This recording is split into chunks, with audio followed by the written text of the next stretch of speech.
Police अधीक्षकांनी ईव्हीएमसह VVPAT मशीनची पाहणी केली व पोलीस कर्मचाऱ्यांची माहिती घेतली। नंदुरबार लोकसभा निवडणुकीची धामधूम सुरू झाली आहे। येत्या 13 मे रोजी मतदान करण्यात येईल। यासाठी ईव्हीएम मशीन आणि नंदुरबार हायवेवरील SST चेक पॉइंटवर जिल्ह्याचे पोलीस अधीक्षक श्रीकांत धिवरे यांनी भेट दिली। शेवाळी फाट्यावर शासकीय गोडाऊनमध्ये ईव्हीएम मशीनची माहिती घेण्यात आली व संबंधित कर्मचाऱ्यांची माहिती घेण्यात आली। डोळ्यात अंजन घालून आपापली जबाबदारी पार पाडावी अशा सूचना पोलीस कर्मचारीसह इतर कर्मचाऱ्यांना देण्यात आल्या।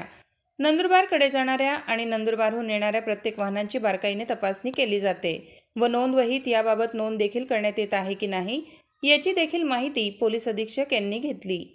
साक्री तालुक्यात लोकसभेची निवडणूक शांततेत पार पडावी म्हणून साक्री शहरासह तालुक्यातून पोलिसांचा रूट मार्च देखील काढण्यात आला।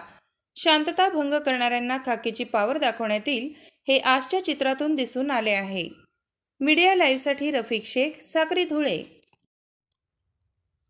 पोलीस अधीक्षकांनी ईव्हीएमसह